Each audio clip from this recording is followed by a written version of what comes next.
Bienvenidos a este espacio en el que trabajaremos sobre mediación y empresas familiares. Soy Rita Gajate, profesora formadora en el curso de formación de mediadores de la Facultad de Ciencias Jurídicas y Sociales de la Universidad Nacional de La Plata. Agradezco a los organizadores de esta jornada provincial la invitación y a ustedes el interés y la voluntad de sumarse a este espacio. Vamos a trabajar sobre mediación y empresas familiares para poder reflexionar juntos acerca de lo que la mediación puede aportar a la gestión de los conflictos que surjan entre empresas familiares, tan comunes y tan densos en el sentido de que se mezclan diferentes variables cuando las personas comparten trabajo y comparten familia. Dos ámbitos de mucha interacción y de gran vinculación uno con otro. Así que los conflictos que se dan en las empresas familiares son conflictos familiares, claramente, y generalmente se mezclan, ¿no?, con estas cuestiones económicas y proyectuales de una empresa que intenta consolidarse en un mercado determinado, en un ámbito definido. Así que vamos a tratar de desarmar algunas de las cuestiones propias que caracterizan este tipo de conflictos para poder luego hacer intervenciones eficaces. Entendemos al conflicto como un inserto en las relaciones sociales de las personas, y el conflicto económico tiene las características de tener objetivos y metas que en principio son antagónicos en la concepción de los actores, y que el sentido económico de ese conflicto les da la posibilidad de ser apreciables en dinero, cuantificables, ¿sí? Ponderables desde el punto de vista de sus efectos económicos. Esa ponderación debe partir de los actores, de ese reconocimiento de los actores, y también para poder trabajar con libertad en este ámbito, debemos reconocer que las partes puedan advertir que se trata de bienes y derechos que son por ellas disponibles, que son negociables. Ese es el ámbito de actuación de la mediación en este tipo de conflictos. Me interesaría romper algunos mitos respecto de lo que significa la mediación en empresas, ¿no? Muchos dicen los conflictos de contenido económico se negocian únicamente a través de estrategias competitivas, ¿no? Se necesita aquí un negociador duro porque se trata de dinero. Bien, bueno, creemos que con nuestra experiencia la mediación en términos distributivos, en términos cooperativos, es posible, sobre todo en términos cooperativos, pensando en la continuidad de la empresa, en una gestión conjunta, en un futuro, ¿verdad? También se dice que los criterios de decisión en este tipo de negociaciones tienen que ser invariables, porque están fundados en la economía. Bueno, hoy sabemos que el marco de la economía es dinámico, genera incertidumbres, o sea que las decisiones no pueden ser absolutamente invariables, siempre merecen un grado de revisión y de reconsideración. Otro de los mitos en este tema es que sí o sí hay que acordar porque mejor dinero en mano que posibilidades volando. Bueno, no siempre, ¿no? O sea, la mediación intenta generar un canal de comunicación, de resolución, de tratamiento de conflictos, pero bueno, sabemos que el objetivo no es el acuerdo, y en este caso sobre todo es tratar de mejorar la relación, sanearla para un futuro. Entonces, bueno, no necesariamente el acuerdo resuelve el conflicto. Otro de los mitos que suele decirse sobre este tipo de mediación es que el objetivo de carácter económico representa en sí o en sí mismo la totalidad de los intereses y las aspiraciones de los actores. Vamos a ver que no siempre esto es así, que también hay necesidad de reconocimiento, de recomposición de vínculos, de saneamiento de heridas, tantas cosas que se producen en el marco de la familia y de los sentimientos que se generan en las familias ampliadas, ¿verdad? Bien, lo que seguro es cierto y lo que está caracterizando la negociación actualmente en este 2021 es el alto grado de incertidumbre que la economía está presentando en estos tiempos de pandemia en Argentina, donde, bueno, este contexto grave limita las posibilidades de la planificación al mediano y al largo plazo, ¿no? Todos estamos como viviendo el día a día, viendo qué pasa con las medidas que se toman, las medidas eh, de cierre, de apertura, las medidas sanitarias. En este segundo año de la pandemia estamos todos muy ansiosos, esperando ver que ceden los contagios. Y todo esto se expresa en la economía. La economía es el modo en que vivimos y la lucha diaria por sanear nuestras necesidades, ¿no es cierto? Entonces el contexto de pandemia incrementa ese mundo de necesidades y sobre todo este mundo de incertidumbre, que no solamente se vive en Argentina, sino que el universo entero, ¿no es cierto? Eh, También muchos referentes que estructuraban nuestras decisiones pierden solidez cuando nos enteramos que tal empresa quiebra o que tal grupo económico tiene dificultades. Eh, digamos, es como que los pilares de la economía tiemblan un poco y ahora vamos a ver un poco también cuán grave es esta crisis que estamos viviendo, ¿no?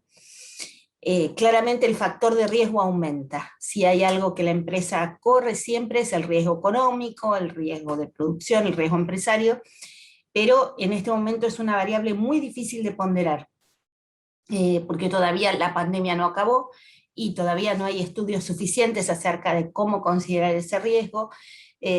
Por lo tanto, bueno, es de entender que este marco se amplía, que se incrementa.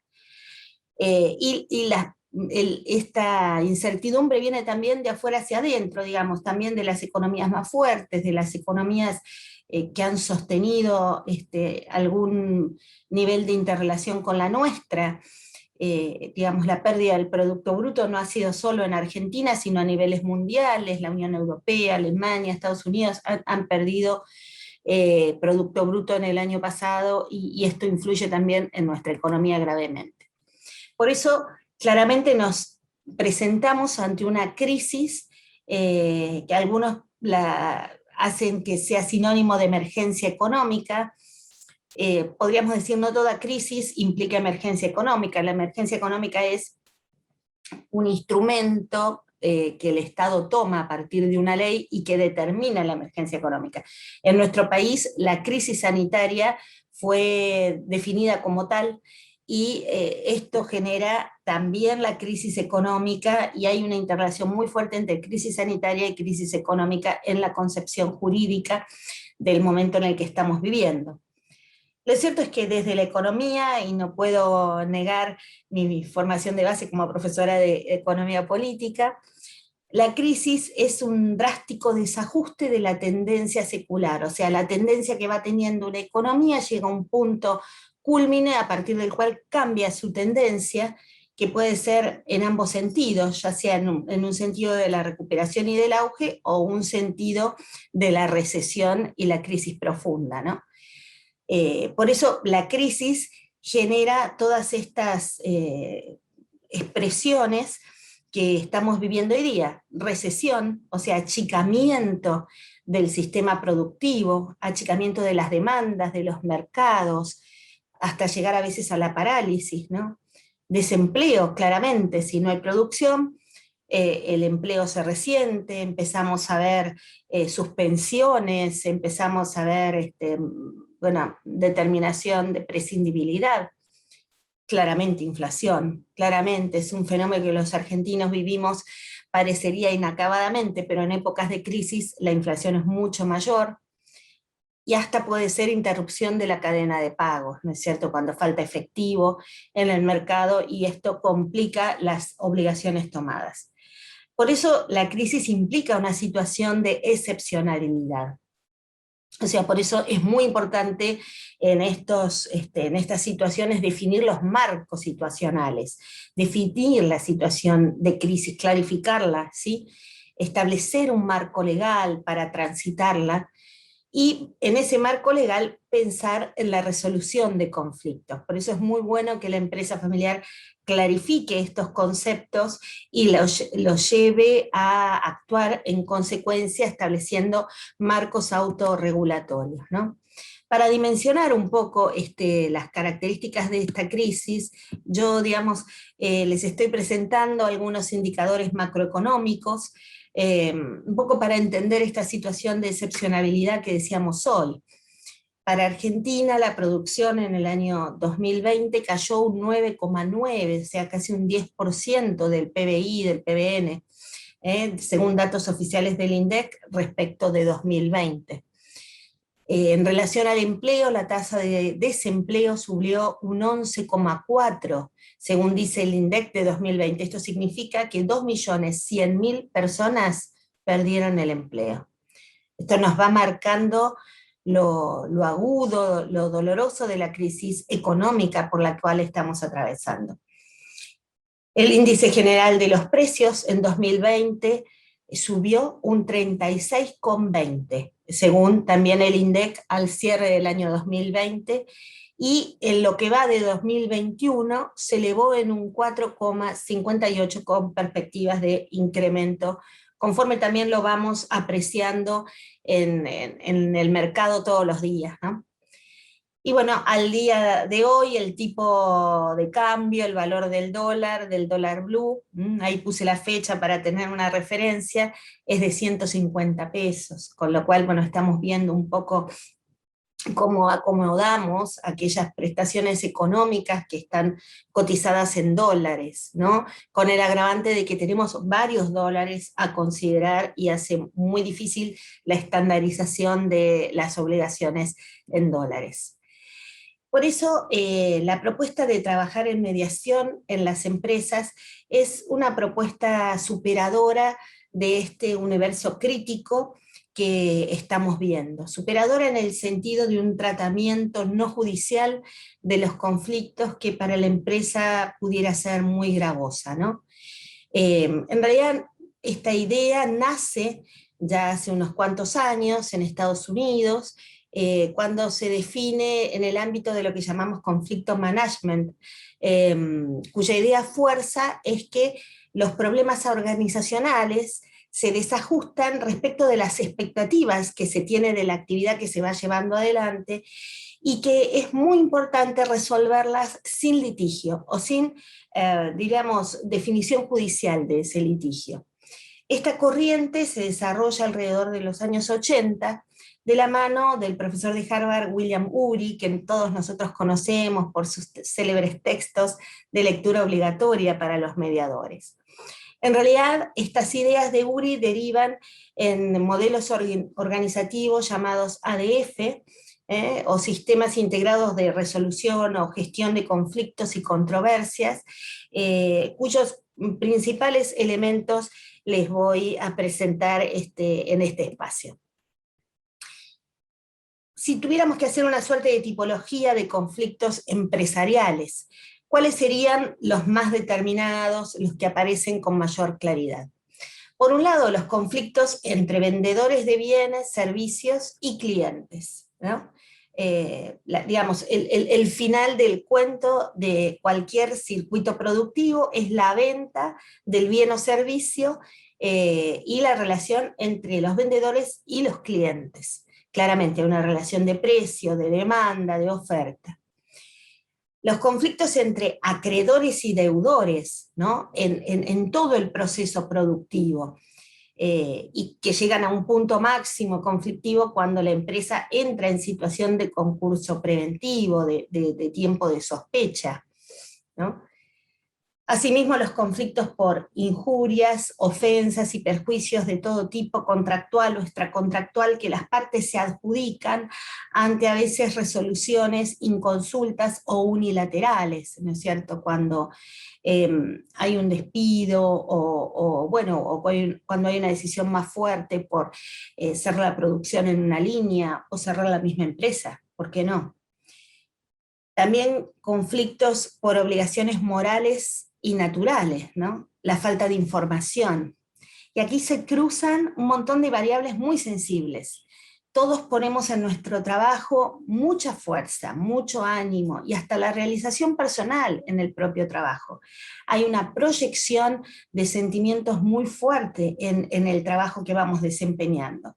Con lo cual, los conflictos inherentes a la empresa en este sentido también dañan, lesionan, lastiman esos sentimientos que apreciamos en nuestra actividad económica y que por otra parte entendemos como una seguridad familiar. Por eso esa falta de información, de cooperación, transitando una crisis, a veces puede ser muy lesiva. También conflictos derivados de la competencia, porque la empresa se inserta en un mercado, en una realidad local, compite con otras, ¿no? Entonces todas estas situaciones pueden llegar a agravar la situación conflictiva. Bien, ¿qué influye también en la descripción de estos conflictos? ¿O qué está incidiendo en estos conflictos?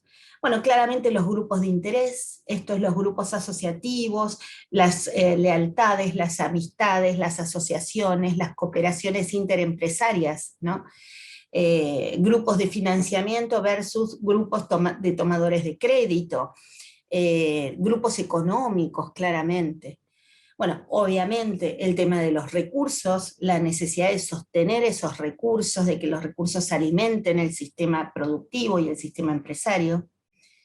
También todo lo que son las proyecciones frente al éxito de la empresa, éxito-riesgo, ¿no? Y esa tensión entre lo que la empresa familiar imagina como posibilidad de éxito y lo que obtiene realmente. Cuestiones inherentes a la responsabilidad, claramente. O sea, cuando las personas dirigen las empresas, muchos fracasos que devienen, a veces se los adjudican personalmente cuando vienen de variables externas, ¿no? Y cómo dominar esa variable externa versus el ejercicio responsable de la administración y del trabajo. Cuestiones inherentes al aprendizaje, ¿no? De todos los que están involucrados en una empresa, aquellos que tienen mayor experiencia y aquellos que la van ganando, ¿sí?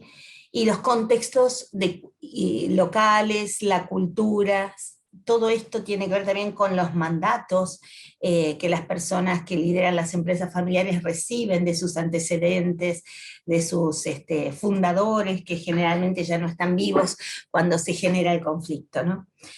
En Estados Unidos, las empresas más cotizadas prefieren la resolución de conflictos mediante estos métodos de ADR, pues entienden que ahorra tiempo, ahorra dinero, y también protege la confidencialidad de las problemáticas y las relaciones comerciales, ¿sí?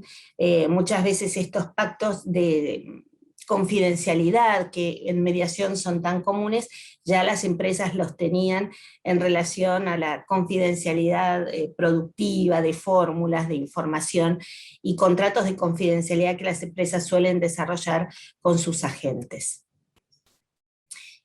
Hay un escenario que todavía hace que estos conflictos sean más amplios, digamos, y que incluyan otras variables, y que es este proceso de transformación tecnológica que estamos viviendo, sobre todo en este 2020-2021, donde todo nuestro trabajo a veces se ha transferido al teletrabajo y a las comunicaciones virtuales, ¿no?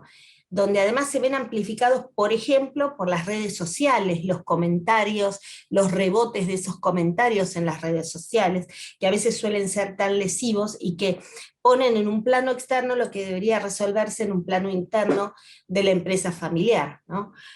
Por eso ahí sumamos los correos electrónicos, la hiperconectividad que estamos viviendo. Yo no sé si ustedes lo han percibido, pero en el año pasado, en este año, hay una hiperconectividad. Vivimos pendientes del teléfono, de los mensajes, de los emails, ni hablar de las redes sociales, que nos han beneficiado muchísimo en la comunicación, pero que lleva a un espacio universal, la Internet universaliza conflictos que a veces antes eran privados y que se resolvían en la charla uno a uno, vis a vis, y que hoy exteriorizados en las redes sociales toman alcances universales, ¿no?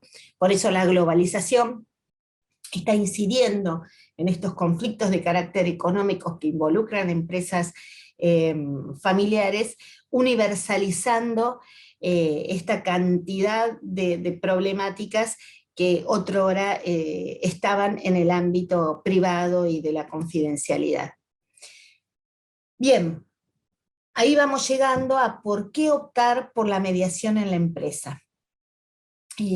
Bueno, parte de los beneficios que conocemos de la mediación se aprecian acentuadamente en el mundo de la empresa y de la empresa familiar.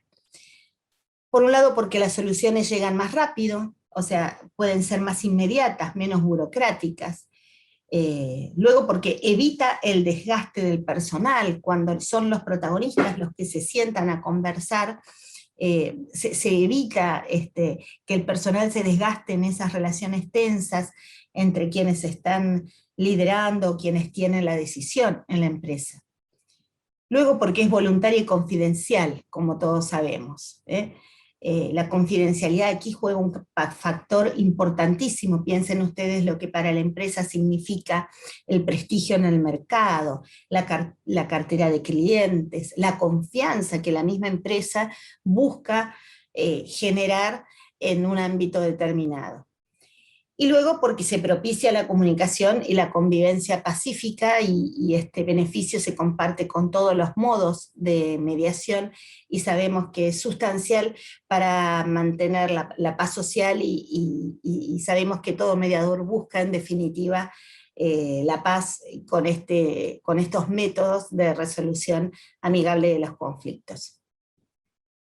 Vamos a introducirnos nomás ahora en el mundo de la empresa familiar en Argentina. Nos valemos de un estudio de campo realizado por el Observatorio de la Empresa Familiar de la Universidad Católica de Córdoba, que arroja resultados muy interesantes y que quiero compartir en esta descripción de este universo de la empresa familiar en Argentina. Por un lado, entre el 80 y el 90% de las empresas en Argentina son de carácter familiar. Representan, fíjense qué cifra importante está, el 50% de la actividad económica. Y aquí también derribar un mito más, que las grandes empresas en general son de origen familiar. Las vemos como anónimas, pero en su fundación, en su organización interna, suelen tener gran preponderancia de la organización familiar transferida a la organización empresaria, aunque sean grandes empresas. No solamente las pyme tienen características familiares, sino las grandes, las multi, las trans, las internacionales, ¿no? Por esta razón generan un importante porcentaje del PBI, o sea, son las empresas más dinámicas, que más producen, ¿sí? que más aportan a la oferta en un mercado dado, y por ende conforman claramente la mayor fuente de empleo privado en nuestro país, y que está en el marco de las empresas familiares. Una idea estadística de cuántas empresas familiares tenemos hoy en Argentina: alrededor de 856.626 empresas activas, siendo el 99% de este universo pequeñas y medianas. Ahora, qué interesante lo que pasa, ¿no? Nacen alrededor de 70.000 empresas por año y mueren o se cierran alrededor de 68.000. O sea, la dinámica de pérdida de estas empresas es muy grande en nuestra economía hoy. O sea, las empresas familiares, por múltiples razones, no siempre prosperan a lo largo del tiempo, ¿no? Ese dato me resultó absolutamente significativo. Y el 72% de las empresas familiares se encuentran condensadas en Buenos Aires, en Córdoba, en Santa Fe, mientras que un 10% se encuentra en el noroeste argentino y el noreste argentino, según datos del mismo informe de investigación que les acabo de referir. Para ir cerrando este primer espacio introductivo, quisiera que clarifiquemos un poco esa intersección de estos tres mundos que están allí mostrados y que confluyen en puntos de gran conexión, que es el mundo de la empresa y de la familia, cuando ambas se encuentran interrelacionados, y cuando está de por medio la propiedad, la renta, la subsistencia y la proyección. Creo que ese mundo de los diagramas de Venn ahí ofrecidos es el que queremos arribar a partir de poder caracterizar los conflictos que surgen en la empresa familiar y algunas alternativas de intervención en este mundo. Por eso, bueno, de acuerdo al mismo estudio que acabamos de referir, que ha hecho un estudio acerca de cuál es la valoración de la empresa familiar y de los conflictos en la empresa familiar, arroja un resultado interesantísimo para poder compartir, ¿no? Se les preguntó a varios empresarios en el mundo de la empresa familiar, para usted, ¿qué es más importante? ¿La empresa, la familia, el equilibrio? Y fíjense los resultados. Mayoritariamente la empresa, pero en un porcentaje pequeño de la muestra, aunque genera mayoría, ¿no? Luego la familia, o sea, un 8,8% versus un 13%, pero la valoración del equilibrio es lo que la generalidad entiende como que debe cuidar. El 78% de los involucrados admite que el equilibrio entre empresa y familia es lo sustancial. Por eso ese interés predominante hace que partamos de la base que hay un interés común de sostener ese equilibrio a la hora de tratar conflictos y de resolverlos en el ámbito de la mediación. Por eso, bueno, si siguieron hasta aquí, los espero en el próximo video, y en el próximo estaremos desanudando un poco más lo que son los conflictos propiamente de las empresas familiares, para luego pensar y proponer formas de intervención. Bien, los espero en un ratito, espero que tomen un descansito y luego continuamos.